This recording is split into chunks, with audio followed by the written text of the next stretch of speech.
ìwọ ló pè mí lórúkọ ó sọ mí lógo ìtìmí. ẹ má bínú ó tún wá tù mí nínú o. irọ́ ni èṣù pa lóru yìí. alárẹ̀ màrẹ́ alárẹ̀ màrẹ́ ọba tó bá mi ṣe. irọ́ lèṣù pa. alárẹ̀ màrẹ́. Sátánì ti rí ohun tọ́lọ́run fẹ́ ṣe wọ́n wá bẹ̀rẹ̀ sí ní gbóríṣiríṣi strategy jáde. ẹ gbọ́ mi sàmà nǹkan tí mo mọ̀ rèé sà bó o bá lè ṣàmì pẹ̀lú agbára àti àṣẹ Olódùmarè ìyanu rẹ lórúkọ Jésù kò ní ní ìdènà. mo ní ìyanu rẹ ò ní ní ìdènà. Oníbọ́lájí ọmọdé òye lọ. ẹ bí àwọn èèyàn wọlé má bínú sàmà. Bàbá mi mo dúpẹ́. Sátánì ti rí ohun tọ́lọ́run fẹ́ ṣe ó wà òpin jẹ́ ìdá nẹ́tíwọ̀kì rú mọ́ wọn lọ́wọ́ ṣùgbọ́n ìkọ́kọ́ ni mo mọ̀ pé tó dá mi lójú lábẹ́ bó ti wù kó rí ẹni tó ṣe àmì tó le lórúkọ Jésù ọ̀rẹ́ rẹ máa já sáyọ̀. ẹ pé àwọn èèyàn wọlé o Sátánì bàbá yẹn ti Sátánì ó ti mọ ibi tí à ń lọ lóru èmi pàkútí ọ̀rọ̀ trap of word pàkútí ọ̀rọ̀ ẹ pé àwọn èèyàn wọlé mọ̀ sá. Ẹgbẹ́ mi bá sílẹ̀ o, bàbá máa jẹ̀ṣẹ̀ rú. Ẹgbẹ́ mi bá ṣe ohun rere, bàbá máa jẹ̀ṣẹ̀ sí. ẹni ṣe àmì sọ̀rọ̀ yẹn níbi tẹ́gbẹ́ rẹ ti ṣe ohun rere lórúkọ Jésù kò ní nira fún ọ. Èmi máa jẹ òmìnira. Gbígbó òwúrọ̀ mi, ọ̀sán àtàlẹ́jọ́ dára. ìgbà mẹ́ta nígbà ìdáláyé. Bá náwó o, dádì máa jẹ nájú. Ẹgbẹ́ mi bá sílẹ̀ o, máa jẹ̀ṣẹ̀ rú. Ẹgbẹ́ mi bá ṣe ohun rere, bàbá máa jẹ̀ṣẹ̀ sí.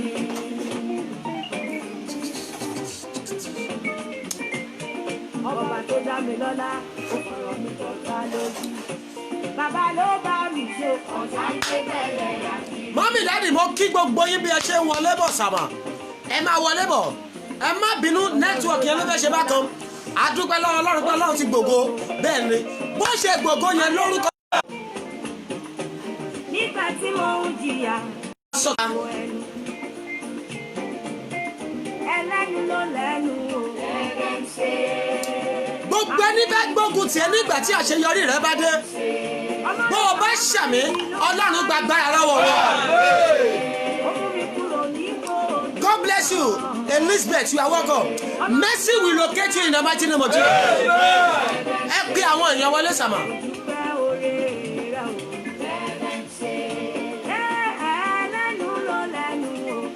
nǹkan tó bá wọn ẹlẹ́nu ní kó fẹ́ máa ra ẹ̀ sọ nǹkan tó dá mi lójú ni pé lọ́dún yìí gbogbo ẹni tó ti sọ pé ò lè ṣe rere mọ́ lórúkọ Jésù wọ́n máa kí ẹ kú oríire mo ní wọ́n máa kí ẹ kú oríire mo ní wọ́n máa kí ẹ kú oríire mo ní wọ́n máa kí ẹ kú oríire mo ní wọ́n máa kí ẹ kú oríire ẹ jẹ́ àjọ dúpẹ́ lọ́wọ́ Ọlọ́run lórí yìí a ò ní pẹ́ púpọ̀ nítorí nẹ́tíwọ̀kì ti ṣe bákan bẹ́ẹ̀ ni a fẹ́ wọnú àdúrà lọ nìyẹn ẹ dúpẹ́ Olúwa pé mo dúpẹ́ pé màá rí àánú gbà lórí. mo dúpẹ́ pé màá rí àánú gbà lórí yìí. bẹ́ẹ̀ni I am using this medium to say thank you to everyone.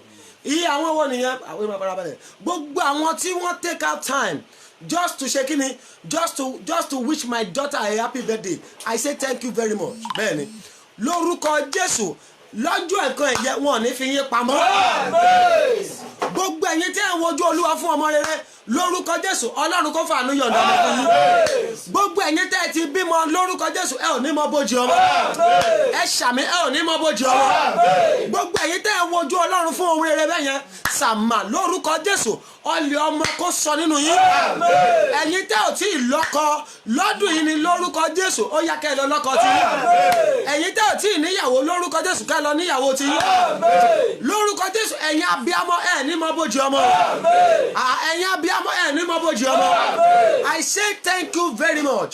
gbogbo ẹ̀yin tẹ́ sọ tẹ́ bá mi tẹ́ ṣe kí ni tẹ́ kí ọmọ mi happy birthday I say thank you. òun náà ti sùn báyìí ó ti ní pé daddy I want to when you are online I want to say hello to everyone but ẹni tó náà máa ṣe hello báyìí ó ti ṣe kí ni ó ti lọ sùn. lórúkọ on our behalf I am saying thank you to everybody. lórúkọ Jésù gbogbo yín ẹ máa rà àánú gbà. ẹ jẹ́ àdúpẹ́ lọ́wọ́ Ọlọ́run Olúwa mo dúpẹ́ pé màá rí àánú gbà. ẹ jọ ẹ bá mi share rẹ̀ ní 31 times bẹ́ẹ̀ni ẹ share rẹ̀ ní 31 times ẹ pé orúkọ Jésù Olúwa mo dúpẹ́ pé màá rí àánú gbà. Olúwa mo dúpẹ́ pé màá rí àánú gbà. Màá ṣe kí ni sà? Màá rí àánú gbà. Màá rí àánú gbà. Màá rí àánú gbà. Ẹ gbọ́ mi o ibi tí à ń lọ lónìí ló lágbára tí Sátánì ṣe gbógun ti tẹ́ network àwọn tí ò ń kọ́ àwọn tó ti mọ̀ pé a máa wà online àwọn náà bẹ̀rẹ̀ sí ní tún kọ́ọ̀lù wọlé bẹ́ẹ̀ mo mọ̀ pé ìyanu á ṣẹlẹ̀ débi pé kámẹ́rà la máa lò so àwọn tó bá máa kọ́ọ̀lù wọn á kọ́ kọ́ọ̀lù sórí fóònù àní disturb bẹ́ẹ̀ torí fóònù tẹ́ ẹ̀ kọ́ọ̀lù sí náà la fi ń ṣe kíni la fi ń ṣe online bẹ́ẹ̀ ẹ jẹ́ kí èèyàn kan ṣàmì pẹ̀lú agbára àti àṣẹ Olódùmarè oṣù kẹfà yìí áńgẹ́lì ayọ̀ máa jíṣẹ́ fún wa mo ní áńgẹ́lì ayọ̀ máa jíṣẹ́ fún wa ẹ jọ̀ọ́ ẹ pe àwọn èèyàn wọ lórí bẹ́ẹ̀ ni ẹgbẹ́ mi sà ìgbà mẹ́ta nígbà ìdáláyé ìgbà òwúrọ̀ wà ìgbà ọ̀sán wà ìgbà alẹ́ wà ẹ lóò mo máa sọ fún èèyàn ìgbà mẹ́tẹ̀ẹ̀ta ló ṣe pàtàkì ṣé ó dáa kí èèyàn fàárọ̀ jìyà kó fọ̀sán jìyà kó wá náà fẹ́ lọ kórè lálẹ́ sà nǹkan burúkú ni tí ò bá ṣọ́ra sà ẹni tó ti jìyà láàárọ̀ tó ti jìyà lọ́sàn tí ò bá ṣọ́ra ó lè má dọ̀jú alẹ́ oh my god ó lè má ṣe kíni ṣé ọ̀rọ̀ yẹn nítumọ̀ báyìí bẹ́ẹ̀ ẹni tó jà ó jìyà níbẹ̀rẹ̀ ayé ẹ̀ ó jìyà ó tún jìyà ó jìyà wọ 55 60 65 ó wá ní pé ó dọ̀jú alẹ́ kóhun tó lọ máa jọrọ̀ tí ò bá ṣọ́ra ó lè má dọ̀jú alẹ́ nítorí ìyà ti gbó my god ẹni ṣàmì agbára tó fẹ́ fi ọjọ́ ayé rẹ ṣòfò mọ́ ẹ lọ́wọ́ bó o bá ṣe àmì tó lé agbára yẹn lànà sọ̀rọ̀ mo ní agbára yẹn lànà sọ̀rọ̀ ẹ jọ mà sà ẹ pe àwọn èèyàn wọlé God bless you sir I appreciate every one of you as you are coming on God bless you thank you ẹ̀yin tẹ́ ẹ bá mi kí ọmọ mi happy birthday yẹn I appreciate you God bless you ẹ pe àwọn èèyàn wọlé lórí bẹ́ẹ̀ ni ìgbà mẹ́ta ni ìgbà ìdáláyé ó ṣe pàtàkì mo máa ń sọ gbogbo ìgbà mẹ́tẹ̀ẹ̀ta ló yẹ kó o rà àánú gbà lé lórí bẹ́ẹ̀ni ìgbà mẹ́tẹ̀ẹ̀ta ló yẹ kéèyàn ṣe kíni kó rí àánú gbà nǹkan burúkú ni mo rí àwọn tó jẹ́ pé wọ́n lówó láàárọ̀ wọ́n lówó lọ́sàn-án nígbà tó wá di ọjọ́ alẹ́ wọn wà ní kankan mọ́ wọ́n wá sọ wọ́n di olówó àná ẹ jẹ́ kí èèyàn kan ṣàmì agbára tó ní kó o bímọ níbẹ̀rẹ̀ ayé rẹ ṣùgbọ́n kọ́mọ yẹn padà kún ẹ lọ́wọ́ agbára tó ní kó o ní owó níbẹ̀rẹ̀ ayé rẹ ṣùgbọ́n kó o padà di olówó àná bó o bá ṣàmì ó yá agbára yẹn lànà sọ̀rọ̀ mo ní agbára yẹn lànà sọ̀rọ̀ ẹ jẹ́ àdúpẹ́ àkọ́kọ́ báyìí Olúwa mo dúpẹ́ pé wàá fi ọwọ́ àánú la ayé mi kọjá. Olúwa mo dúpẹ́ pé wàá fi ọwọ́ àánú la ayé mi kọjá. Wàá ṣe kí ni? Wàá fi ọwọ́ àánú la ayé mi kọjá. Ohun ọpẹ́ yẹn ó ṣe pàtàkì Bíbélì pé ẹni bá mọnú rò yóò mọ pé dá. Let me tell you we are not better off than those that are dead. Ẹ wo àwọn èèyàn ńláńlá tó ti kú nínú oṣù yìí nìkan wọn ò ronú ikú tẹ́lẹ̀ ẹbí wọn ò ronú ikú tẹ́lẹ̀ ṣùgbọ́n kí ló ṣẹlẹ̀ ikú máwọn ẹni ẹlẹ́ni lọ.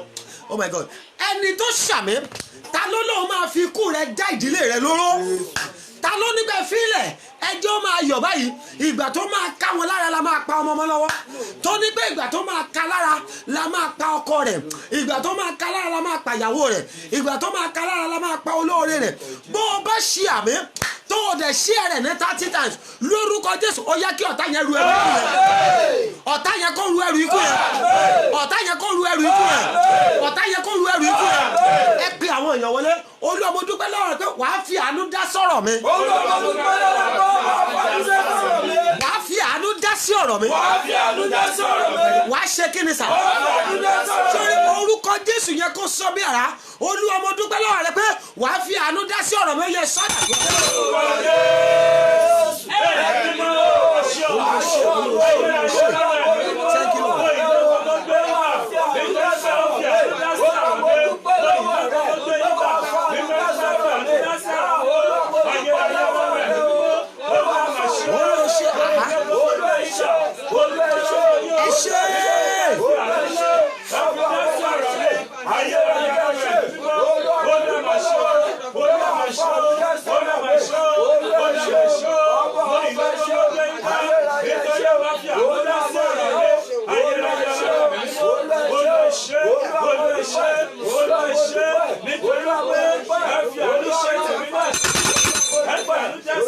Jésù Olúwa wa ta ló ń ṣàmì mọ́ gbóhùn orin kan báyìí sí lónìí ni ọwọ́ àánú Olódùmarè ó yá kó kan ayé rẹ. I don't know how you are going to sing that song but I'm hearing it clean and clear. Only I have a father who will never fail me. I have a father he will never fail me. He's Jesus is my Father. He will never, never fail me. Rock of ages, never. I have a Father, oh, I have a Father. He will never, never fail me. Hey, I have a Father. He will never, never fail me. Glorina, Jesus is my Father. He will never, never fail me. Ah, Rock of ages, never, never fail. Ah, I have a Father. He will never, never fail me. I have a Father. He will never, never fail me. Jesus is my Father. He will never, never fail me.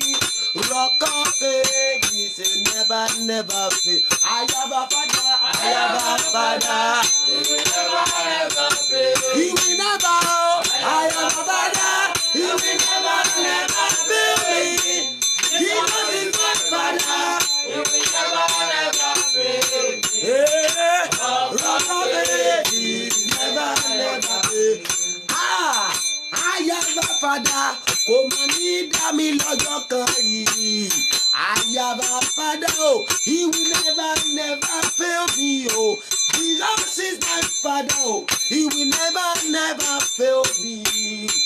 Rock of ages, never, never fail. I have a Father. I have a Father.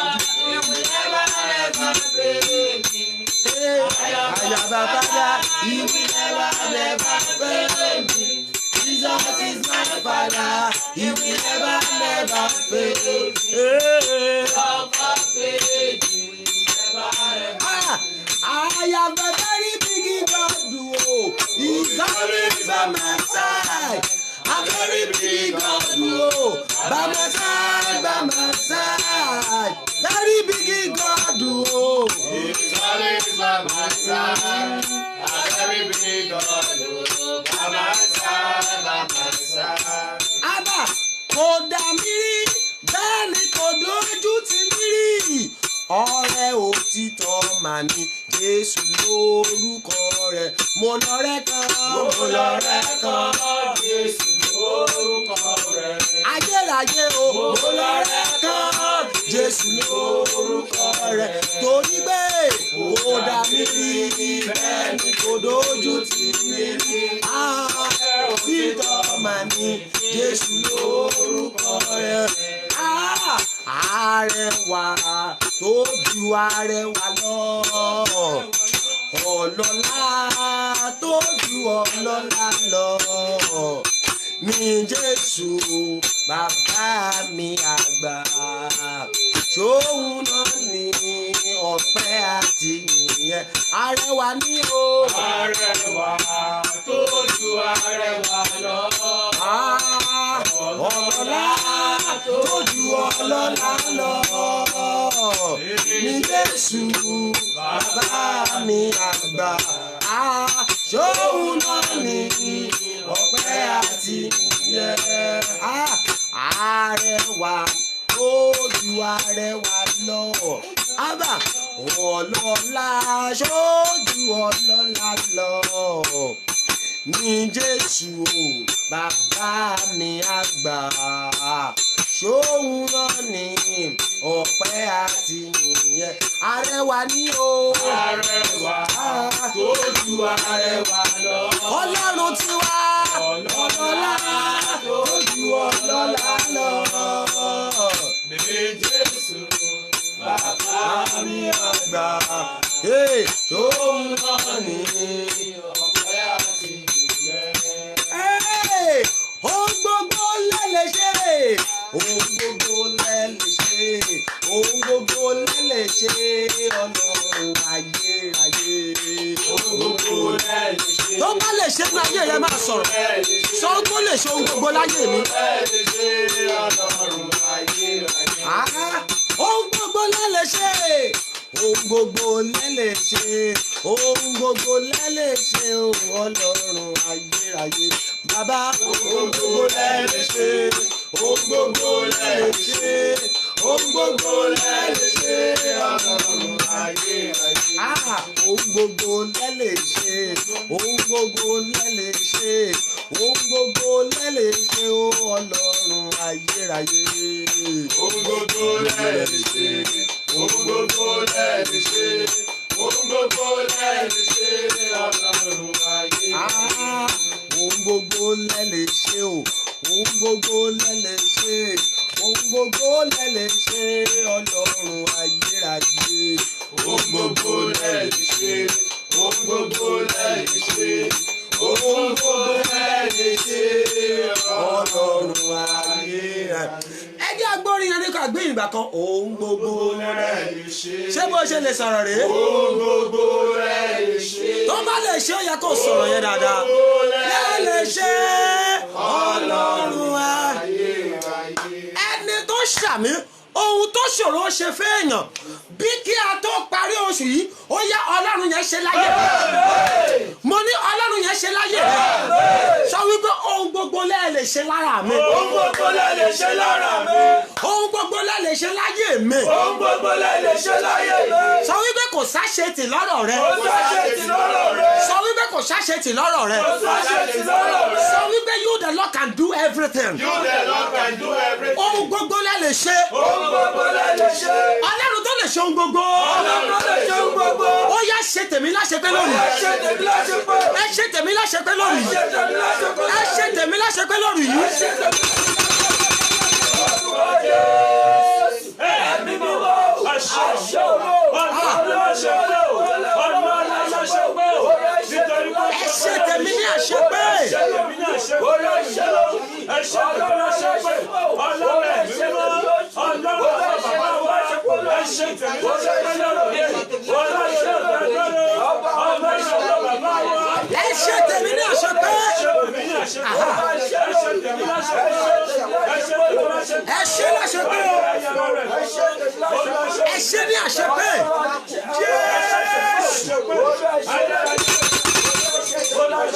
Ẹni ṣàmì lórí ọlọ́run ṣe tiẹ̀ láṣepé. Oh my God, mo ní ọlọ́run máa ṣe tiẹ̀ láṣepé. Mo fẹ́ kó o sọ̀rọ̀ yẹn mọ́ra rẹ pé olúwa ṣe tèmi láṣepé. Wherever you are watching from, I want you to say that word. It is a prophetic declaration.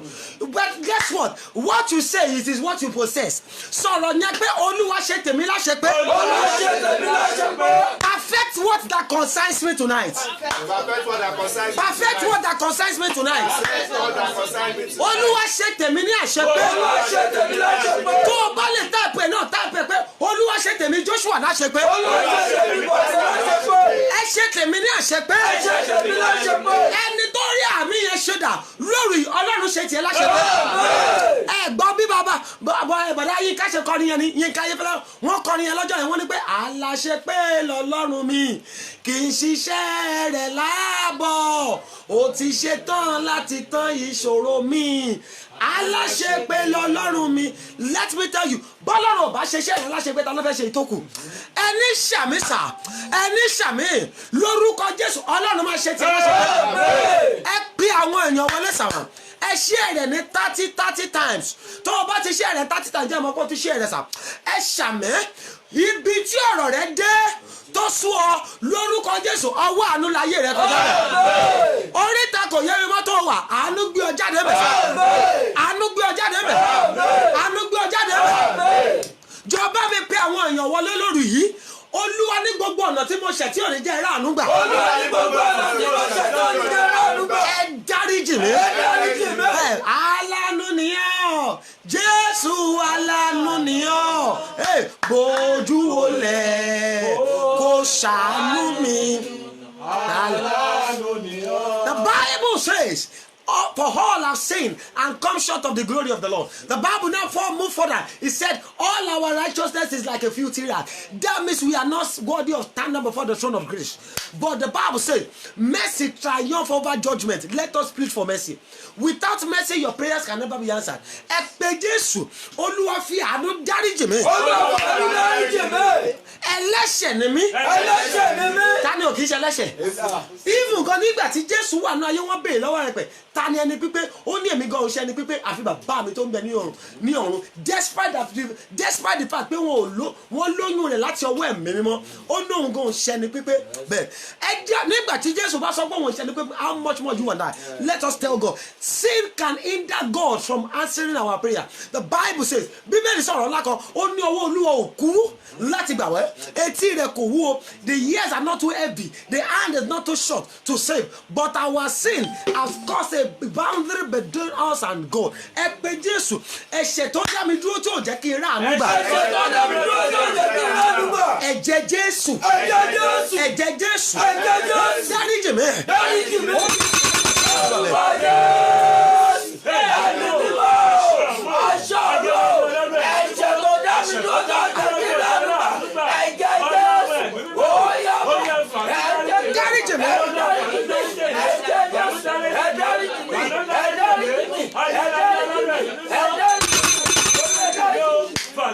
Lórúkọ Jésù Kristi Násárẹ́tì nípa ẹ̀jẹ̀ Jésù tó ta sílẹ̀ lórí òkè Káfárì ọjọ́ náà bó o bá ṣàmì ó yá kó dà wá dùn mo ní kó dáríjì wá mo ní kó dáríjì wá ẹ jẹ́ àpè orúkọ Jésù lórí ẹ share rẹ̀ ní 31 times mo ti rí àwọn èèyàn bí kan mo rí notification wọn gan níbí ìgbà pé wọ́n ti share sí gbogbo messenger rẹ̀ sà òru èní máa lágbára ọjọ́ mẹ́ta yìí Olúwa ní pé òun máa gbogbo orú ọ̀rọ̀ ló ń fẹ́ pamọ́ sà ó fẹ́ pa orú yẹn lára wa bẹ́ẹ̀ bá iṣẹ́ ti gbàgbé àkọlé ẹ̀ ní pàkútí ọ̀rọ̀ kí ni mo pè é pàkútí ọ̀rọ̀. let me tell you God bless you sir I appreciate you all of you that you are coming online bí n bá dárúkọ yín lord sir mo appreciate gbogbo yín ẹ share sí gbogbo messenger yín ẹ share sí WhatsApp group yín ẹ share ẹ create watch party ẹ share sí gbogbo group ẹ wá padà wọlé kájọ gbàdúrà lóru yìí. Ọ̀rọ̀ tó sọ mí sínú ogun. ọ̀rọ̀ tó sọ mí sínú ogun. Ọ̀rọ̀ tó sọ mí sínú ogun. ọ̀rọ̀ tó sọ mí sínú ogun. Ọlọ́run ọ̀rọ̀. Ọlọ́run ọ̀rọ̀. Ọlọ́run ọ̀rọ̀. Ọlọ́run ọ̀rọ̀. Ẹ gbé ọ̀rọ̀ yẹn mi. Ẹ gbé ọ̀rọ̀ yẹn mi. Ẹ ṣe kí ni sà? Ẹ gbé ọ̀rọ̀ yẹn mi. Ọ̀rọ̀ tó sọ mí sínú ogun. ọ̀rọ̀ tó sọ mí sínú ogun. Ọ̀rọ̀ òdì tó sọ mí sínú ogun. ọ̀rọ̀ òdì tó sọ mí sínú ogun. Sori tó o bá lọ sọ̀rọ̀ yẹn kò dá sà. Bẹ́ẹ̀ni tí o bá sọ̀rọ̀ yẹn kò dá. Bẹ́ẹ̀ni sà kò sí bí babaláwo yẹn ṣe fẹ́ gbójú sà. Kò sí bí aláàfáà yẹn ṣe fẹ́ gbójú. Kò sí bí ìránṣẹ́ Ọlọ́run yẹn ṣe fẹ́ gbójú. Tó bá máa ba ayé èèyàn jẹ́ tí ò ní lo gbólóhùn. Oh my God gbólóhùn tó sọ mí sógun. gbólóhùn tó sọ mí sínú ogun. Bó o bá wá lọ sílé àánú ẹ̀ ṣe mí gbólóhùn tó sọ mí sínú ogun. gbólóhùn tó sọ mí sínú ogun. Mò ń gbọ́ wọn Olódùmarè báyìí Olúwa sọ pé ọmọ wọn ò lè lu ọ̀rọ̀ nítorí èmi ni ọ̀rọ̀. Oh my God abájọ tí Bíbélì sọ pé látètè kọ́ ṣe ni ọ̀rọ̀ wà pẹ̀lú Ọlọ́run sì ni ọ̀rọ̀ náà. Olúwa wá sọ fún mi báyìí pé ayé ò lè lu ọ̀rọ̀ nítorí èmi ni ọ̀rọ̀ ayé lè lo gbólóhùn ẹja sọ̀rọ̀ gbólóhùn tí ayé fi sọ mí sínú ogun. ayé fi sọ mí sínú ogun. Ọlọ́run ọ̀rọ̀ gbé mi lónìí. Ọlọ́run ọ̀rọ̀ gbé mi lónìí. Ẹ gbé mi. ẹ gbé mi. Gbólóhùn tó sọ mí sógun. Ọlọ́run tó sọ mí sógun. Mò ń bọ̀ mbẹ̀ yẹn Genesis 49 ni mò ń bọ̀ mbẹ̀ yẹn from verse 1 mò ń bọ̀ wá síbẹ̀ báyìí Genesis chapter 49 verse 1 ni mò ń bọ̀ gbólóhùn tí ayé fi sọ mí sínú ogun. Ọlọ́run tí ayé fi sọ mí sínú ogun. Gbólóhùn tí àwọn àjẹ́ fi sọ mí sínú ogun. Ọlọ́run tí àwọn àjẹ́ fi sọ mí sínú ogun. Gbólóhùn tí babaláwo fi sọ mí sínú ogun. Ọlọ́run tí àwọn babaláwo fi sọ mí sínú ogun. Gbólóhùn tí àwọn wòlíì èké fi sọ mí sínú ogun. Ọlọ́run tí àwọn wòlíì èké fi sọ mí sínú ogun. Gbólóhùn tí aláàfáà fi sọ mí sínú ogun. Ọlọ́run tí aláàfáà fi sọ mí sínú ogun. Ọlọ́run ọ̀rọ̀. Ọlọ́run ọ̀rọ̀. Ó yá gbé mi lára mi. Ó yá gbé mi lára mi. Yes.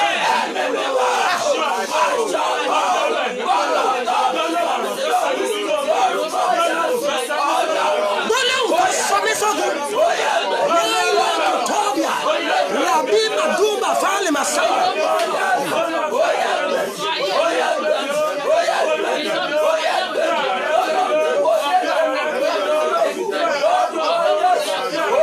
Gbólóhùn náà máa la nọ́bà yìí.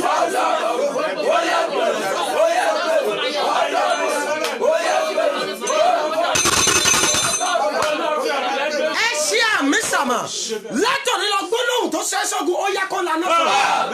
Màmá Oyèwùsì Felicia wọ́n láwọn ti ṣí ẹ̀ látòní lọ màmá gbólóhùn tó dá ọ dúró àti gbogbo àwọn tó ń ṣí ẹ̀ àtàwọn tó ti máa ṣí ẹ̀ ní 30 times lórúkọ Jésù Ọlọ́run gbé gbólóhùn náà ẹgbẹ́ ohun tó lù wá sàn báyìí ẹ̀sà Bọ̀dé wàá sáré lọ sórí pẹpẹ yẹn dọ̀bálẹ̀ síbẹ̀ Olúwa sọ pé kó o yí lọ kó o yí bọ̀ nígbà mẹ́ta nǹkan tó Olúwa ní o sọ̀rọ̀ gbogbo àwọn tó ráàyè ṣí ẹ̀ program yìí Olúwa gbé wọn níjà ju agbára wọn lọ Olúwa ṣe kí ni ẹnìkan ṣàmì lóru yìí níbi tí agbára rẹ ò dé ó yẹ Ọlọ́run kó gbé ọ níjà wàá lọ sórí pẹpẹ yẹn sì sà wàá yí lọ sọ́tún wàá yí lọ sọ́sì wàá yí lọ wàá yí bọ̀ tó bá ti pé ẹ̀mẹ́ta wàá dìde pé gbogbo àwọn tó ń ṣí ẹ program yìí Olúwa lọ gbé wọn níjà níbi tí agbára wọn ò ti lè jà kọ́lọ̀ ṣe kí ni bẹ́ẹ̀ ni sáré bá mi lọ síbẹ̀ báyìí bá mi lọ yìí lọ nígbà kan yìí lọ nígbà kejì tó bá ti pé ẹ̀mẹ́ta kó o wí gbólóhùn yẹn ẹni tó ń ṣí ẹ rẹ̀ sà níbi tí agbára rẹ ò ti lè gbéra rẹ níjà bó o bá ṣàbẹ̀ Ọlọ́run gbé ọ níjà bẹ́ẹ̀ gbólóhùn tó sọ mí sínú ogun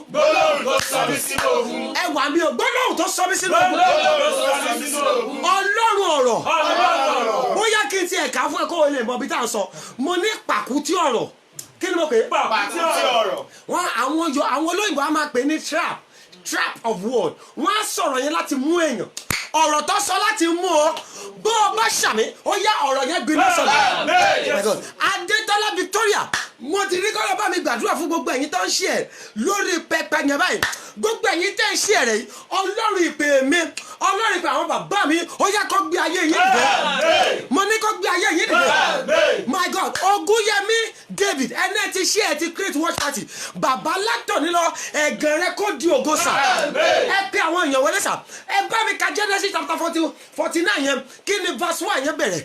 And Jacob called unto his sons. Jacob called unto his sons. And said. Mo ń bọ̀ sima Bukky Akínyẹmí àti Tóyìn Ọ̀yátọ́mi wọn làwọn ti ṣe ẹ̀ Rájí you have shared látọ̀ nílọ ibi rere tó ti gbúrò ògo yín níran yín lórúkọ Jésù ó yá kó torí yín bẹ̀rẹ̀ ẹ ṣàmì kó torí wọn bẹ̀rẹ̀ ẹ tẹ̀síwájú mọ̀mọ́. Gather yourself together. Jacob ní òkè Christian Ògúnmíwá ti ṣí ẹ̀ àdúrà tó lọ gbà fún gbogbo yín lórí pẹpẹ lórúkọ Jésù ó yá kó ṣe pẹ́lá ó ní gather yourself together láti ṣe kíni mà. That I may tell you that which shall befall you that in the last days. I may tell you what is gonna befall you in the last days. Gather yourselves together. That is verse 2. And hear ye sons of Jacob. Hear ye sons of Jacob. And hearken unto Israel your father. Ẹgbọ́n nǹkan tí bàbá yín Jacob fẹ́ sọ Israel fẹ́ sọ. Reuben, thou art my firstborn. Reuben, ìwọ ni àkọ́bí mi. My mind. Oh my God, agbára mi. And the beginning of my strength. My lovely sister Tọ́pẹ́ o ti ṣe ẹ̀ Crypto King o ti ṣe ẹ̀ lẹ́tọ̀ nílọ ẹ̀gán yín kò dúró. Ẹ pe àwọn èèyàn wọn ẹ tẹ̀síwájú màmá. And the beginning of my strength. Ìwọ ni ìbẹ̀rẹ̀ agbára mi. The excellency of dignity. Oh my God, And the excellency of power. Títayọ láti tayọ agbára. Unstable as water. Ẹ wá wo bí verse 4 yẹn ni mò ń lọ o ibi tí bàbá rẹ ti ṣèjì ọ̀rọ̀ mọ́ lọ́wọ́ ni ẹ jẹ́ kí èèyàn kan ṣàmì ọ̀rọ̀ òdì tó jáde látẹnu àwọn tó bí ẹ lọ́mọ tó dá ìrìn àjò ògo rẹ dúró tí ò jẹ́ kó o rọ́nà lọ́mọ tó sọ ẹ́ di àgàn tó sọ ẹ́ di aláìlọ́kọ tó sọ ẹ́ di aláìníyàwó tó sọ ìwọ láṣeyọrí di ẹni tí ò ṣàṣeyọrí mọ́ bó o bá ṣàmì iná gbé ọ̀rọ̀ yẹn mi ta ló ń sọ̀rọ̀ bí báyìí Jacob ló sọ̀rọ̀ oh my God ó dẹ̀ sọ̀rọ̀ lórí àwọn ọmọ rẹ̀ àkọ́bí rẹ̀ ló kọ́kọ́ bá sọ̀rọ̀ yìí ó ní ẹni rírú bí omi ibi tí change ti wà nìyẹn yes. Unstable as water. ẹni rírú bí omi. Thou shalt not excel. Thou shalt not walk. Thou shalt not excel. Ìwọ kì yóò lè tayọ ẹ pé Jésù níbi tẹ́ ẹ wà ọ̀rọ̀ òdì látẹnu àwọn òbí mi. ọ̀rọ̀ òdì látẹnu àwọn òbí mi. àánú ẹ̀ ṣe mi tó bá lọ sọ̀rọ̀ yìí o ọ̀rọ̀ òdì látẹnu àwọn òbí mi. ọ̀rọ̀ òdì látẹnu àwọn òbí mi. Eré bí eré ló máa ṣe sọ o wọ́n ní pé mo ní o lọ ra nǹkan wá àánú ẹ̀ dẹ̀ ṣe mi ò dẹ̀ lọ ìṣojú mi ló máa ṣe tó máa padà ṣerú ẹgbẹ́ rẹ̀ ọmọ yẹn ó dẹ̀ ti ṣerú ẹgbẹ́ lónìí báyìí guess what kò ayé rẹ̀ ò ní túmọ̀ Genesis yẹn ni mò ń kà fún 49 Jacob sọ pé Reuben thou art my firstborn thy might ìgbà kan unstable as water ẹni rúrú bí omi ó ní ìwọ ò ní lè tayọ ìwọ ò ní lè ṣe kí ni kí náà ń pè ní ẹni tí ò bá tayọ ó túmọ̀ pé ẹni yẹn máa wà ní ilẹ̀ títí láyé ẹgẹ́ gbàdúrà ọ̀rọ̀ òdì látẹnu àwọn tó bí mi lọ́wọ́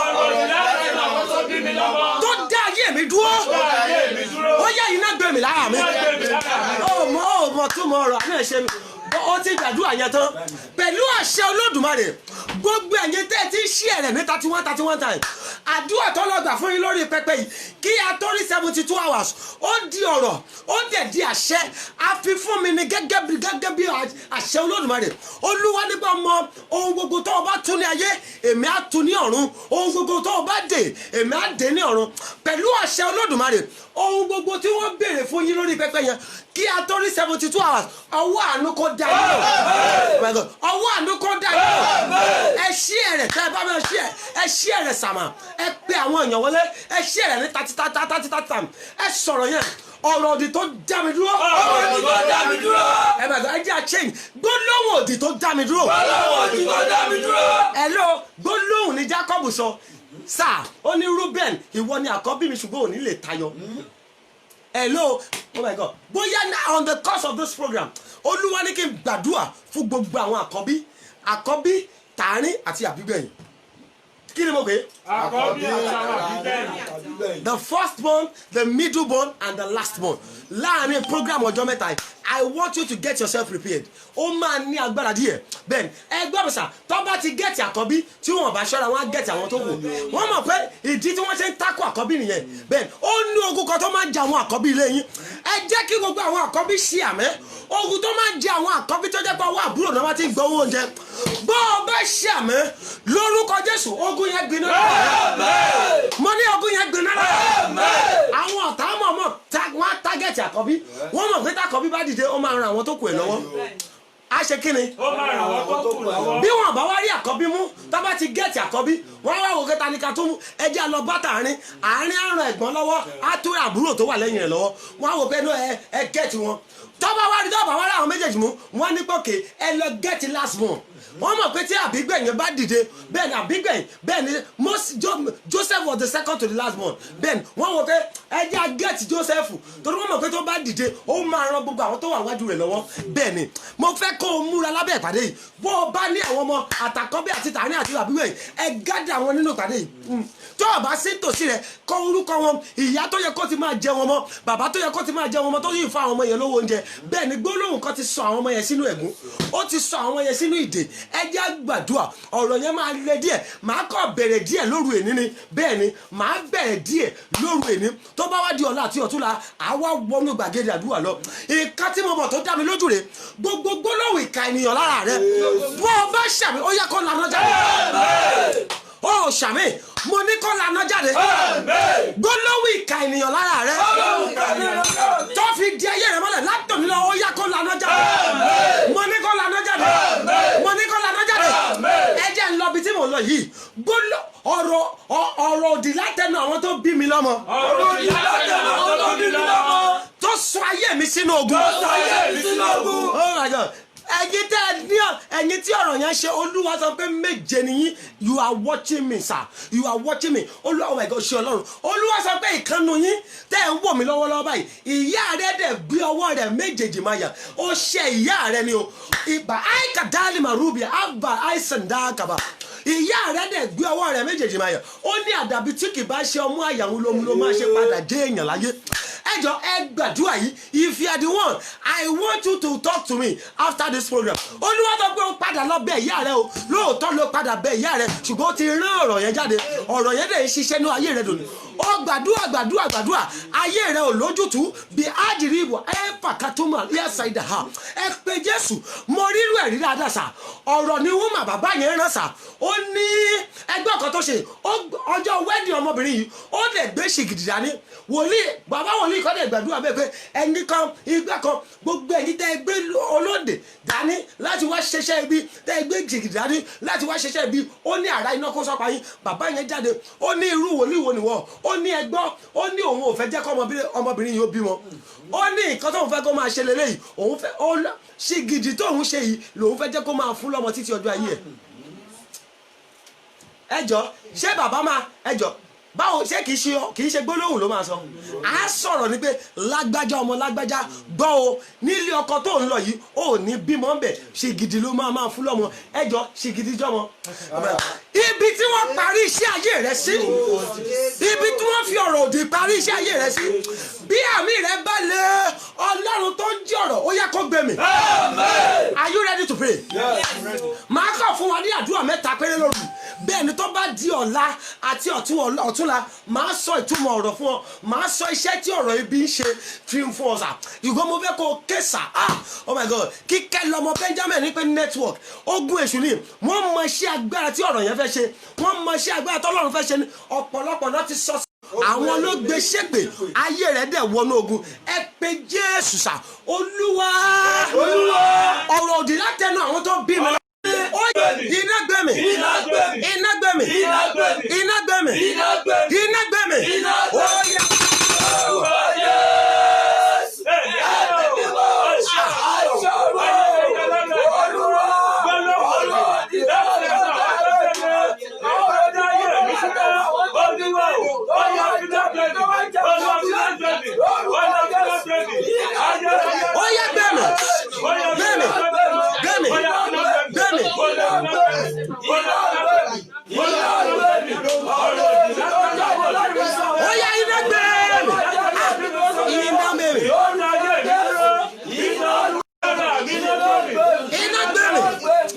Sọ̀rọ̀ yẹn.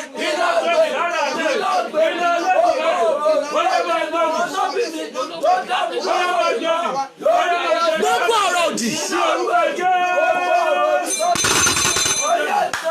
Ẹnìkan ṣàmì lórí yìí, ó yá iná kó gbé ọ̀rọ̀ yẹn mi. Mo ní iná kó gbé ọ̀rọ̀ yẹn mi. Mo ní iná kó gbé mi. Iná kó gbé mi. Ẹ tútù ọ̀rọ̀ yẹn sọ. Ọ̀rọ̀ òdì tí wọ́n sọ sí ayé mi bí eré. Ọ̀rọ̀ òdì tí wọ́n sọ sí ayé mi bí eré. Oh my God, ọ̀rọ̀ yẹn ò tí ì yé yín o. Ọ̀rọ̀ every negative utterance that came like just like a play but that is affecting me today. Ó yẹ ta oró rẹ̀ lára mi. Ó yẹ pọ̀rọ̀ rẹ̀ lára mi. Ẹ ṣe kí ni sà? Ẹ pọ̀rọ̀ rẹ̀ lára mi. Ọ̀rọ̀ òdì tó sọ sáyé mi bí eré. Ọ̀rọ̀ òdì tó sọ sáyé mi bí eré. Tó wá di ogun fún mi lónìí. Tó wá di ogun fún mi lónìí. Iná máa gbé mi. Iná máa gbé mi. Iná máa gbé mi. Iná máa gbé mi. Iná máa gbé mi. Iná máa gbé mi. Iná máa gbé mi. Iná máa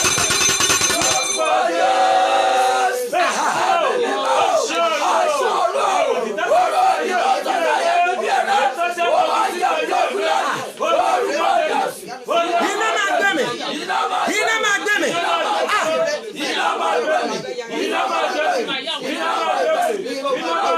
Iná máa gbé mi.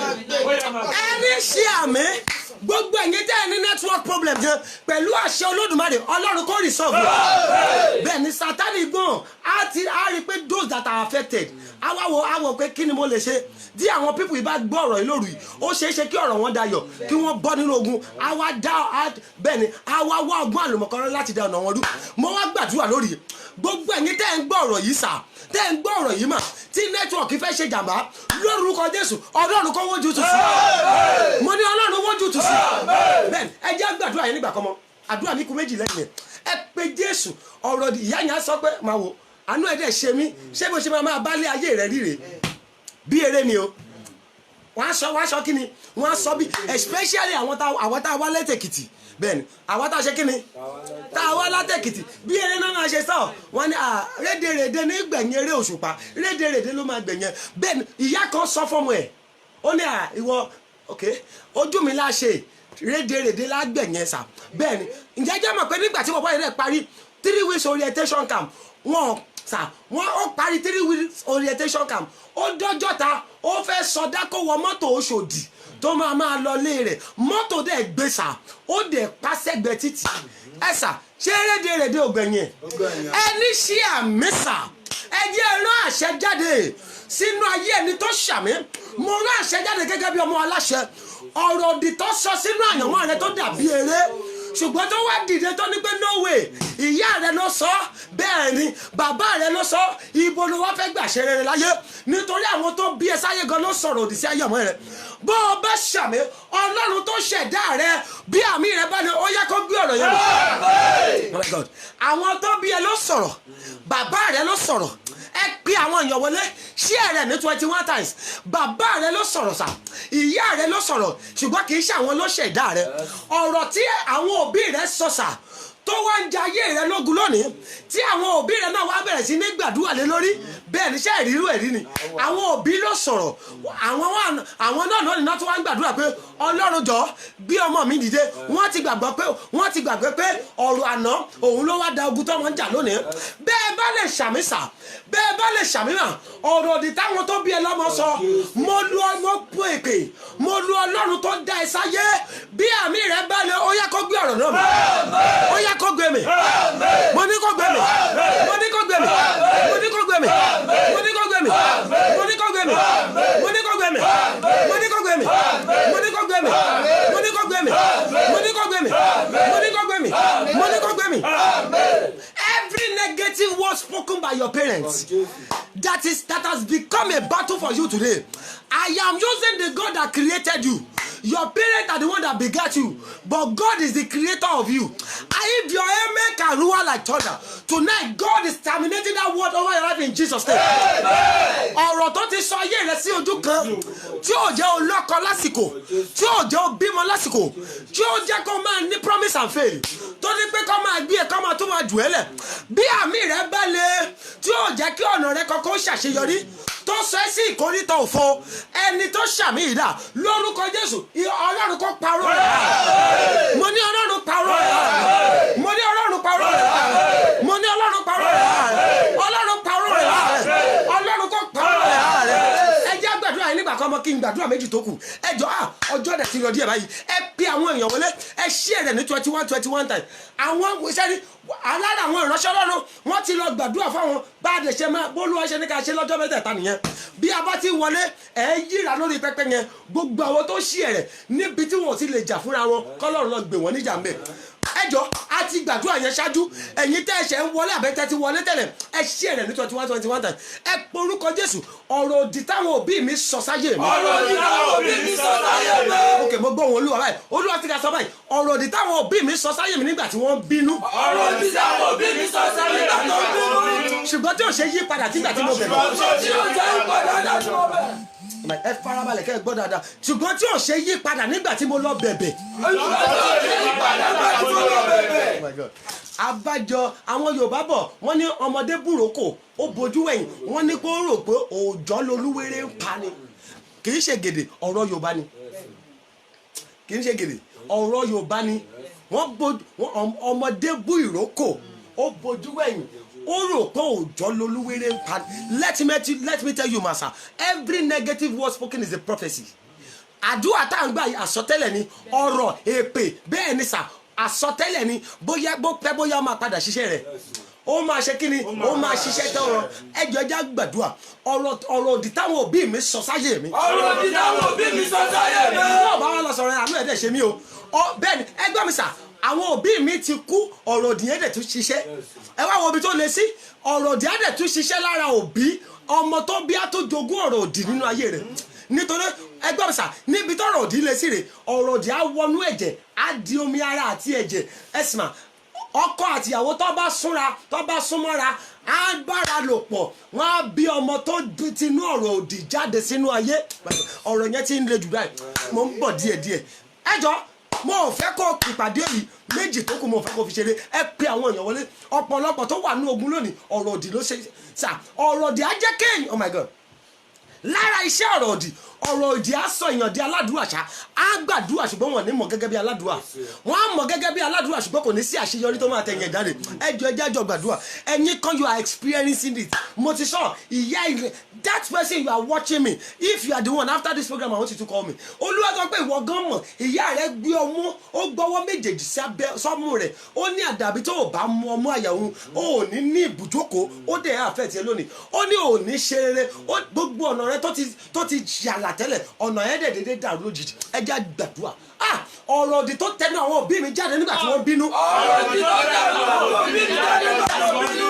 tí ò ṣe yí padà mọ́. tí ò ṣe yí padà mọ́. nígbà tí mo lọ bẹ̀ wọ́n. nígbà tí mo lọ bẹ̀ wọ́n. olúwa jásí pẹ̀lú ọwọ́ àánú. olúwa jásí pẹ̀lú ọwọ́ àánú. àánú lèèyàn nídìí ní stage yẹn o àánú ni mo ṣe kí ni àánú la nídìí ní stage yẹn bẹ́ẹ̀ àwọn ti sọ̀rọ̀ nígbà tó wá lọ kúnlẹ̀ mọ́mi ẹ má bínú dádì ẹ má bínú àwa ni pé dán ok má wọrí má rọ mi ò bínú mọ́ àwa ni pé ẹ gbàdúrà fún ṣàgbàgbé ẹ àdúrà lásán ni wọ́n padà gbà kí ni mo pè é àdúrà lásán náà padà gbà sà bẹ́ẹ̀ ni torí ẹni tó ń bínú ìwọ ọmọdé yìí ìgbà kan àwo kan mò ń bọ̀ lórí tọkọ àtìyàwó lọ́la sà mò ń bọ̀ lórí tọkọ àtìyàwó lọ́la tó bá wá dọ̀tún la máa parí ẹ̀ síbi tọ́lọ́run bá ní parí ẹ̀ sí ìyẹn ló léwu jù sà tọkọ àtìyàwó yẹn ó léwu tọkọ àtìyàwó bá tí wọ́n bá ẹja kúrò lórí ẹ̀ ẹja parí táwọn òbí ẹ pé Jésù sà mo fẹ́ kó gbàdúrà ọ̀rọ̀ òdì táwọn òbí mi sọ sáyé mi nígbà tí wọ́n bínú. ọ̀rọ̀ òdì táwọn òbí mi sọ sáyé mi nígbà tí wọ́n bínú. owó labí precious owó ló ti ṣí ẹ̀rẹ̀ látòní lọ àdúrà tí wọ́n gbà lórí pẹpẹ yìí lórúkọ Jésù ó máa jẹ́ fáwọn. ọ̀rọ̀ òdì táwọn òbí mi sọ nígbà tí wọ́n bínú. ọ̀rọ̀ òdì táwọn òbí mi sọ nígbà tí wọ́n bínú. ṣùgbọ́n tí ò ṣe yí padà mọ́ nígbà tí mo lọ bẹ̀rẹ̀. wọ́n á ní pé bàbá ẹ wá àwọn Yorùbá oh my God ọ̀rọ̀ Yorùbá dẹ̀ le wọ́n á ní pé tá a bá fọwọ́ ọ̀tún bọ́mọ wí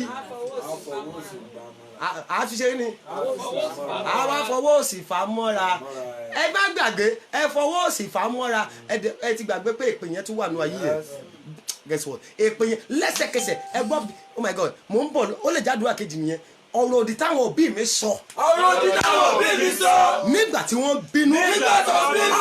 nẹ́tíwọ̀kì fẹ́ fún àwọn èèyàn jẹ lórí ó ní agbára mo mọ̀ pé ẹ máa either network is having problem or network is not having problem ìkan tó dá mi lójú rẹ̀ bí ẹ bá lè ṣàmì gbogbo yín lẹ máa ní testimony mo ní ẹ máa ní testimony níwọ̀n ìgbà tẹ́ ti ń gbọ́ ọ̀rọ̀ yìí ó ti tán àdàbí tẹ́ ẹ̀ bá gbọ́ lókun ṣùgbọ́n níwọ̀n ìgbà tẹ́ ti gbọ́ ẹ gbàgbé ní èṣù ọba àgbógun ti network ẹ̀yin ti bọ́ lọ́wọ́ ogun mo ní ẹ ti bọ́ lọ́wọ́ ogun mo ní ẹ ti bọ́ lọ́wọ́ ogun mo ní ẹ ti bọ́ lọ́wọ́ ogun ọ̀rọ̀ òdì táwọn òbí mi sọ sáyé mi nígbà tí wọ́n bínú ọ̀rọ̀ òdì táwọn òbí mi sọ sáyé mi nígbà tí wọ́n bínú ṣùgbọ́n tí ò ṣe yí padà nígbà tí mo lọ bẹ̀ wọ́n mọ́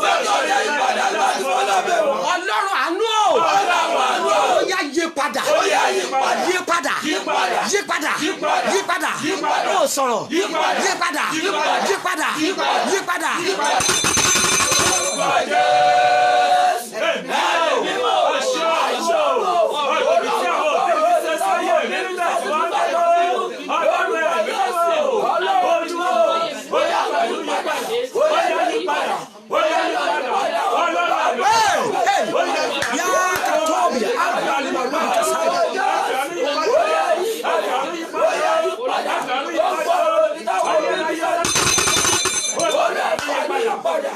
gbogbo ẹni ṣàmẹ́ ọ̀rọ̀ òdì táwọn òbí rẹ̀ sọ nígbà tí wọ́n ń bínú tọ́ni mo dẹ̀ ń bínú mo kàn ìgbà tí mo ń bínú ni mo sọ o ṣùgbọ́n tí wọ́n mọ̀ ò tí ì bọ́ nínú ogun ẹ̀ lónìí bí o bá lè ṣàmì tó o dẹ̀ ṣí ẹ rẹ̀ ní 21 times lórúkọ Jésù iná parọ́ rẹ̀ àmì yẹn ò nítumọ̀ iná parọ́ rẹ̀ ok àmì méje fáyà méje iná parọ́ rẹ̀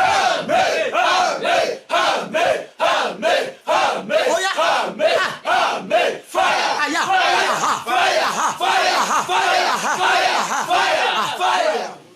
Ayọ̀dèjì ìtùnú làwà ẹlẹ́tíṣẹ́ rẹ̀ látòní lọ ẹ̀yẹ́kẹ́ lọ́rọ̀ ànúgbà ẹ̀jẹ̀ gbàdúrà kejì ẹ sọ fún Ọlọ́run ọ̀rọ̀ òdì tó di ẹ̀mí lójijì tó ń bá mi gbé. ọ̀rọ̀ òdì tó di ẹ̀mí lójijì tó ń bá mi gbé. It is the word of God. The Bible says the word became flesh and what and began to dwell in us. ọ̀rọ̀ náà di ara ó ṣe kí ni ó sì ń bá wa gbé oh my God bẹ́ẹ̀ni tí ọ̀rọ̀ Ọlọ́run bá lè di ara tó ń bá èèyàn gbé mélòó ẹ̀gún mélòó èpè oh my God ọ̀rọ̀ yẹn ó dà pé do you know what I'm talking about at all? Every negative word that became flesh that is living in me Lord cast it away by fire.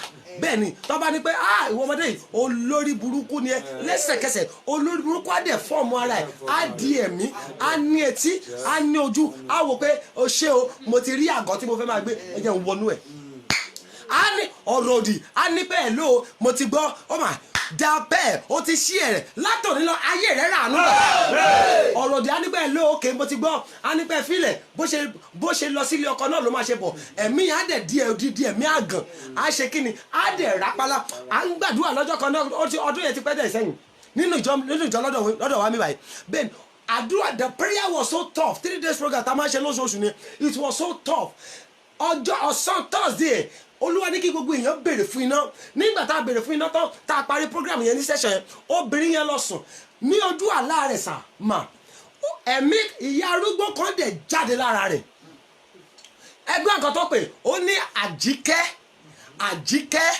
àjíkẹ́ gbọ́ mi o ìyá ẹ wá wò mí lóṣèlú ló tó ìyá arúgbó tún mú ọ̀pá ó tún jáde lára ẹ̀ pẹ̀lú ọ̀pá ẹ̀mí tó ń bá ẹ gbé tí wò ó mọ̀ ẹ̀mí tó ń bá ọ jẹun tí wò ó mọ̀ ẹ̀mí tẹ́ ẹ jọ ń jẹun ẹ̀mí tẹ́ ẹ jọ ń wọṣọ ẹ̀mí tẹ́ ẹ jọ ń sùn ẹ̀mí tẹ́ ẹ jọ ń jí oh my God tó ń bá ọ gbé tí wò ó mọ̀ tó ní pé ò ní jẹ́ èèyàn láyé bí àmì rẹ bá lè ó yẹ kó lànà lọ́dọ̀ sọ wípé iná bọ́ọ̀lù mi iná bọ́ọ̀lù mi iná olúwa bọ́ọ̀lù mi kí ni mò ń sọ sà ẹgbọ́n mi ìyá arúgbó yẹn dẹ̀ mú igi jáde ó tẹ̀pá jáde lára rẹ̀ wọ́n ní according to the woman yẹn sọ ó ní ìyá arúgbó tó wọ́n rí yẹn ó máa ti wọ bí 95 ó ná dẹ̀ jáde lára ẹ̀ kí ni nǹkan tó sọ ó ní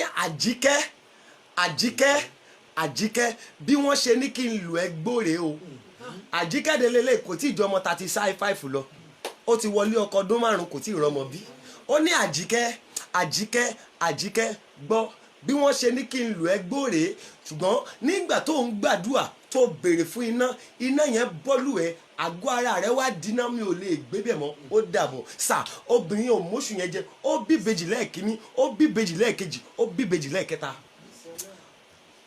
ẹ sà tí ò bá wá gbaná sára kọ́ á darúgbó 95 wọ́n á ní pé amólódò lọ́lọ́ ṣáájú ọjọ́ ibi ó wáyé kò ní paláyé ẹ jẹ́ kéèyàn kan ṣe àmì tó le gbogbo ẹ̀mí àṣetì tó ń bá ọ gbé ẹ̀mí má rà láàánú ẹ̀mí promise and faith ẹ̀mí má lọ́kọ ẹ̀mí má níyàwó ẹ̀mí àṣedànù tó ń bá ọ gbé lọ́sàn-án lóru bí o bá ṣàmì iná ti jáde iná ti jáde ṣé wàá sọ̀rọ̀ pé sọ pé iná bọ́ọ̀lù mi iná bọ́ọ̀lù mi iná bọ́ọ̀lù mi iná bọ́ọ̀lù mi iná bọ́ọ̀lù mi iná bọ́ọ̀lù mi iná olúwa bọ́ọ̀lù mi iná olúwa bọ́ọ̀lù mi iná olúwa bọ́ọ̀lù mi gbogbo ẹ̀mí tí ń bá mi gbé tí mi ò mọ̀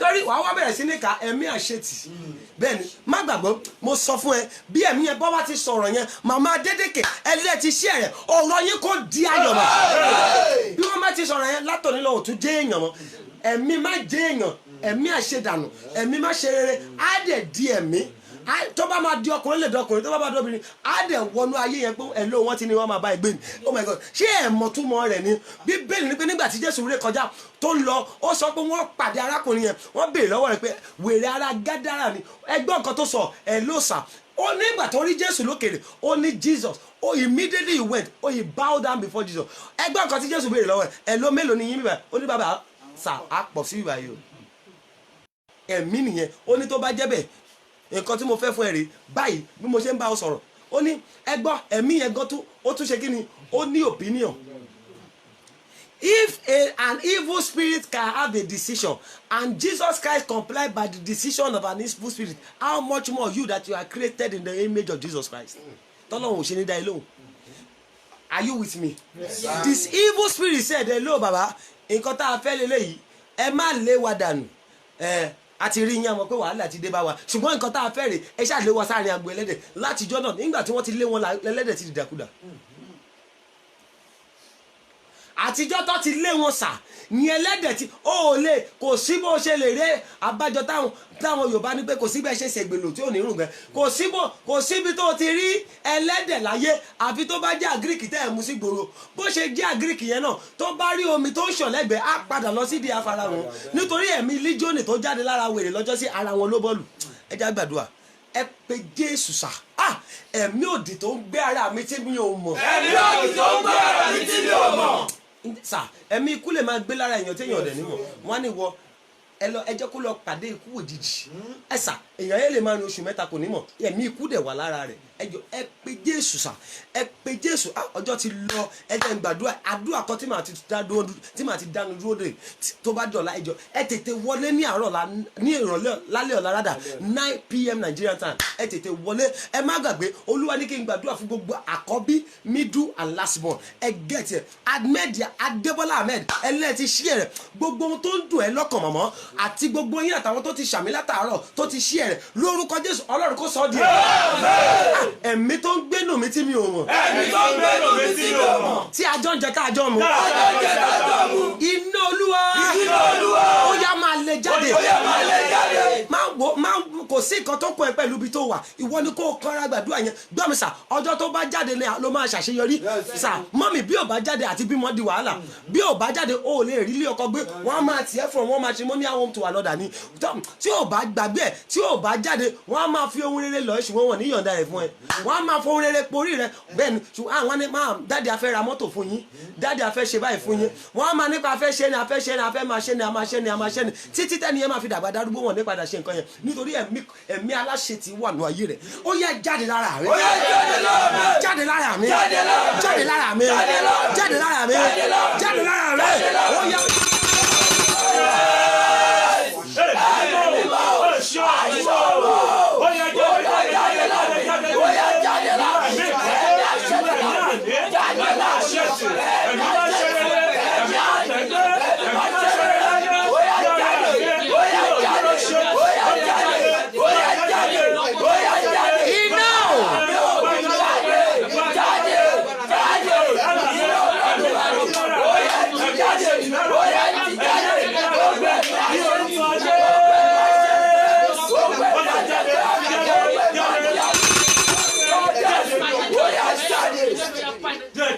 ẹnìkan ṣàmì iná kó lè jáde jágbàdúrà yẹn nígbà kan mà wá tó bá ká tó parí 3 days program yìí màá sọ nǹkan mẹ́ta téèyàn gbọ́dọ̀ ṣe tí o máa fi bọ́ lọ́wọ́ gun pàkútí ọ̀rọ̀ nǹkan mẹ́ta téèyàn gbọ́dọ̀ ṣe kí ni tó gbọ́dọ̀ if you fail to do those things forget it oh my God pàkútí ọ̀rọ̀ ṣé ẹ mọ̀ pé mo sọ ni wọ́n ní ìsọ̀ ni mo kórìíra Jacob ni mo fẹ́ràn ọ̀rọ̀ ní sà esma ǹjẹ́ jẹ́ mọ̀ pé the funniest aspect ìsọ̀ àti Jacob ẹ̀ṣẹ̀ wo náà ṣẹ̀ even from the womb lọ́lọ́run ti sọ pé mo like kan mo kórìíra kan ní ìgbà tó dé dénú ayé kan my God ẹgbẹ́ nǹkan tí bàbá sọ ó ní hello ìsọ̀ mo fẹ́ I want to bless you lọ wá ẹran fún mi kó o wọnú igbó kó tètè lọ pẹran wa ǹjẹ́ jẹ́ mọ̀ pé ẹran tí ìyẹn wá lọ́nú igbó inú yàrá ni Jacob ti mu ẹja kú lórí yẹn tá a bá tún lọ sórí yẹn ọ̀tọ̀ níbi tá a tún lọ yẹn ẹ pe Jésù sá ọ̀tọ̀ ẹ̀mí kan ni kéèyàn náà kọ́tọ́kọ́ tó rò mìíràn ẹ̀mí kan ni ẹ̀mí àṣedànù ibi ẹ̀mí yẹn mo fẹ́ parí sí and I will stop tonight that's the last prayer ẹ pe orúkọ Jésù sá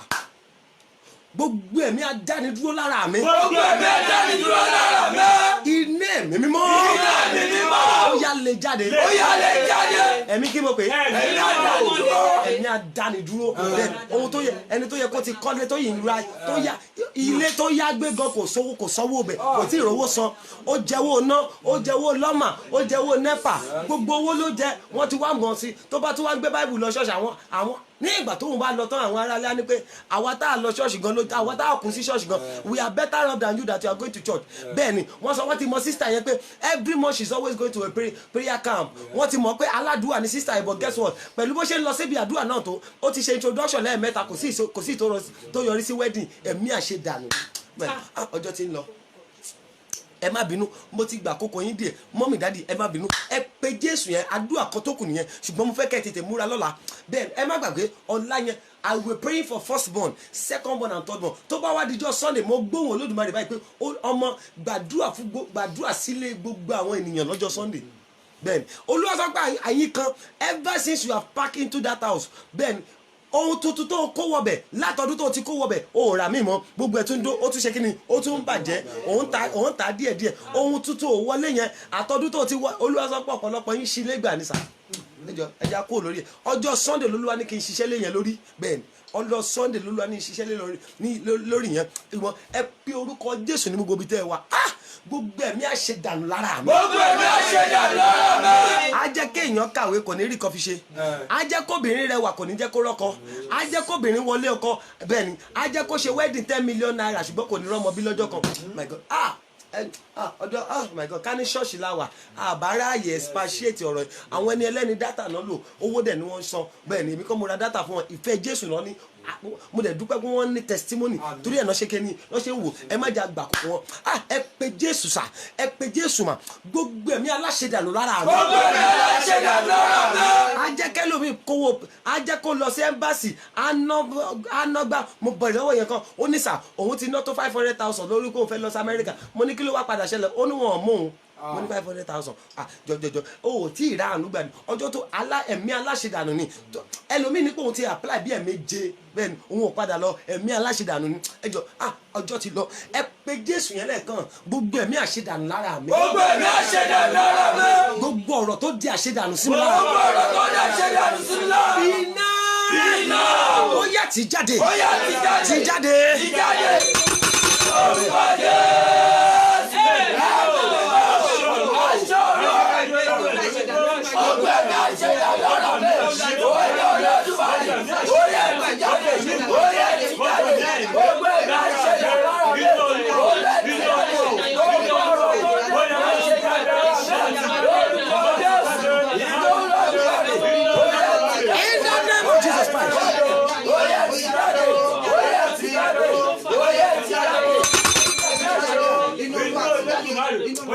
wọ́n ń gbórin mọ̀ wọ́n bóyá mọ̀ ó ní ọ̀rọ̀ tú mi sílẹ̀ ọ̀rọ̀ gbé mi dìde káì balẹ̀ máa rúbìà ọ̀rọ̀ ṣe mí lógo ọ̀rọ̀ gbé mi já ọ̀rọ̀ tú mi sílẹ̀ ọ̀rọ̀ tú mi sílẹ̀ ọ̀rọ̀ gbé mi dìde yàlẹ́ bàrú mi ká sàdáfà ṣe mí lógo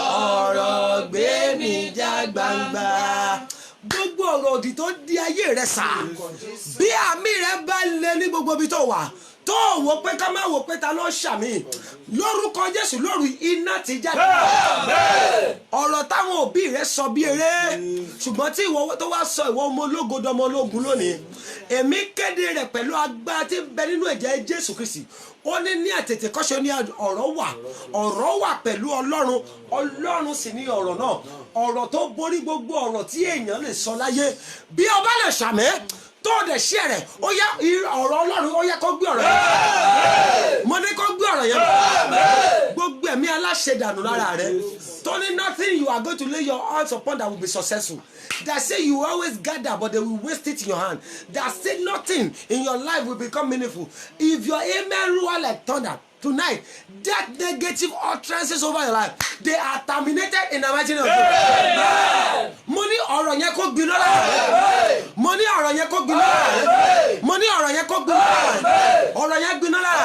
rẹ ọ̀rọ̀ yẹn gbiná lára rẹ mo ní ọ̀rọ̀ yẹn gbiná mo ní kó gbiná mo ní kó gbiná mo ní kó gbiná mo ní kó gbiná mo ní kó gbiná mo ní kó gbiná látọ̀ nílò ó yẹ kó dominira mo ní kó dominira mo ní kó dominira mo ní kó di òmìnira mo ní kó di òmìnira mo ní kó di òmìnira. If the Son of Man set us free, we are free indeed. As from tonight, if your amen can roar like thunder, tonight you are free in the mighty name of God. I say you are free in the mighty name of God. The Bible says they afflict the Egyptians you see today, you will see them no more. I prophesy every of your affliction as from today, you will see them no more in the mighty name of God. Thank you, Lord, for an answer prayer. In Jesus' mighty name we are praying. Ṣàmì mẹ́ta tó lé Jésù Olúwa wa. Àmín, àmín, àmín lórúkọ Jésù. Sọ wípé mo dúpẹ́ pé ìwọ ti pa ọ̀nà ọ̀rọ̀ lára mi. Mo dúpẹ́ pé ìwọ ti pa ọ̀nà ọ̀rọ̀ lára mi. Sọ wípé ọ̀rọ̀ ti tú mi sílẹ̀. Ọ̀rọ̀ ti tú mi sílẹ̀. Sọ pé ọ̀rọ̀ ti gbé mi dìde. Ọ̀rọ̀ ti gbé mi dìde. Sọ wípé dandan ni màá dìde. Dandan ni màá dìde.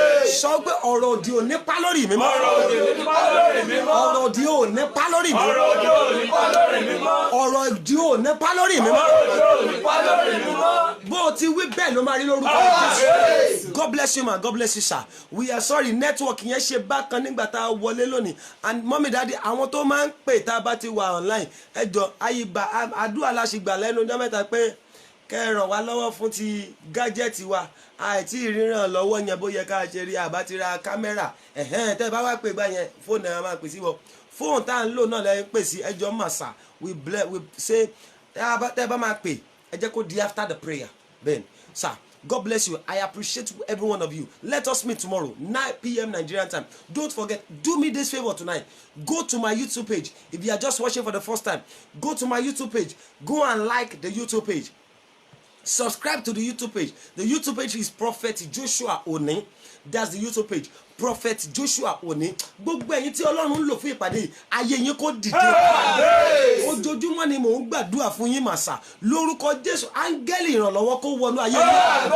Áńgẹ́lì àánú kó wọnú ayé yín. Sísítà kan mo sọ fún Espaska. Sísítà kan pè mí lẹ́nu ọjọ́ mẹ́ta. Ó ní dáàdì, ṣé tá a bá máa ṣe prógrámù oṣù kan báwo la ṣe lè ṣe? Ó ní prógrámù yẹn ń bí ìyanu nínú ayé òun. Ó ní òun fẹ́ jẹ́ ká dáwọ́ ẹ̀ dúró fódìdí oṣù kan. Ó ní pé báwo la ṣe lè ṣe? Mo ní ẹ má worry, Spectranet là ń lò. A máa sọ tá bá ti subscribe wọn ní ṣọ́ọ̀ṣì a máa ṣe program. Àwọn náà dẹ̀ níṣẹ́ méjì. Program iṣẹ́ tí Jésù gbélé wa lọ́wọ́ lélẹ̀. Bẹ́ẹ̀ ni dandan ni ká ṣe. Bẹ́ẹ̀ ni gbogbo ẹni tí ò bá rí ìyanu kò ní sọ pé dádì báwo la ṣe lè ṣe ká ṣe odidi program oṣù kan wọ́n rí ìyanu ni. Mọ́mì ẹ̀yin àti mọ́mì tẹ́ gbogbo ẹ̀yin dádì àti mọ́mì tẹ́ ń wò mí lóru yìí. If this is your first time àtẹ̀yìn tẹ́ ti ń wò tẹ́lẹ̀ lórúkọ Jésù program tẹ́ ń wò yìí ó máa bí ìyanu láyé. Mo ní ẹ máa ní testimony. Ẹ ó máa ní testimony. I love you all with the love of God. Subscribe to the YouTube page and don't forget tomorrow Olúwa ní ká gbàdúrà fún first born, middle born and the last born. So get yourself prepared. Ìwọ tó bá sí first born tó sí middle tó sí last àmọ́ bá ṣe máa ṣe kéèsì tiwa àmọ́ bá ṣe máa ṣe kíni Ọlọ́run ṣe first born làwa ẹ̀yin bẹ́ẹ̀ so èrò pọ̀ tá a máa gbàdúrà fún bẹ́ẹ̀ ẹ̀yin first born, middle born and last born ogun tó máa ń jà àwọn mẹ́tẹ̀ẹ̀ta yìí bẹ́ẹ̀ bá lè ṣàmì kò ní jà yín so be prepared. Ìwọ tó dẹ̀ mọ̀ pé ìyá rẹ gbé ẹṣẹ́ pé nígbà tá à ń gbàdúrà yẹn please after this program I want you to come with that you know bóyá bàbá rẹ ni àbí ìyá rẹ tí o mọ̀ pé wọ́n sọ̀rọ̀ òdì sí ayé rẹ tó wá ń ja ayé rẹ lógun after this program I want you to call me. My number remain the same 08039462147 08039462147 once again 08039462147. I love you all with the love of Christ. Má gbàgbé fi ayé rẹ fún Jésù. Jésù lè dé ní gbogbo ó lè dé nígbàkúgbà ó lè dé lóru yìí àwa la plan pa máa àwa la nípa máa tó bá dalẹ́ ọ̀la máa pàdé. Jésù lè fọ ìpè lóru èmi ibo ló fẹ́ bára rẹ kí ló wà lọ́wọ́ rẹ tí ò ní jẹ́ o bá Jésù dọ́ba jọ tètè júlẹ̀ kì í tẹ́ ṣe bí kú ṣe ń pààyàn ẹni tẹ́ ẹ rí lànà ó lè dọ̀la ká má rí lónìí bẹ́ẹ̀ ni sà mà ohun tó o bá ṣe wà lọ́wọ́ rẹ ohun tí ikú bá ká mọ́ wa lọ́wọ́ náà máa fi ṣe ìdájọ́ wa sà ẹni tó náà ní kí yẹn tètè lọ kí o kò wọ́n ṣẹ́tù ìjà lọ́rùn o inú ayé ni wọ́n ti ń ṣẹ́tù ìjà Bíbélì ni pé kò sí àwáwí ní ìsà òkú. If there is any excuses please endeavour to settle it tonight. Endeavour to settle it while you are on heart because tá a bá náà ní kú bẹ́ẹ̀ ni kò sí ìtọ́ máa kú kò jíjù ní wa ṣùgbọ́n tí Jésù bá dé lóru èní kan ibo ló fẹ́ bára rẹ ẹ̀ ló Bíbélì rẹ̀ sọ pé iná ọ̀run àpáàdì títí láéláé ni lèèyàn á máa dúró mẹ́ sà kò yẹ Ọlọ́run ò dábẹ̀ fún ọ Ọlọ́run ò dábẹ̀ fún èmi ohun tó bá wà lọ́wọ́ rẹ ṣé ìjà ni ṣé ìbínú ni ṣé àgbèrè ni ṣé ìgbéraga ni ìwọ náà mọ̀ sà jọ jáwọ́ ń bẹ̀ nítorí ọjọ́ ìdájọ́ Olúwa ọjọ́ ńlá kan ń bọ̀ wá tí ní igbó ṣe táwọn ènìyàn mímọ́ àtẹlẹsẹ̀ yóò pínyà ìwọ á ṣetán fún ọjọ́ náà Bíbélì ní pé a máa ya ipò sí ọ̀tọ̀ a máa ya àlìkámà sọ́tọ̀ ṣé ipò ni wọ́n fẹ́ jẹ́ ni àbí àlìkámà àdúrà mi rèé lọ́jọ́ ìpẹ̀yìn ìpè pé mi ò mọ̀ rí ohun pé mi ò mọ̀ rí lórúkọ Jésù kò ní fọ̀ sí wa gbogbo ẹ̀yin tí Ọlọ́run lò I appreciate you I love you all with the love of God Jésù ń padà bọ̀ kò ní pẹ́ dé mọ́ ẹ̀yin tí Ọlọ́run bá dẹ̀ ti fi fọwọ́ tọ́lọ́kàn láti gẹ́ẹ̀tì data fún wa ẹ lè pe nọ́mbà yẹn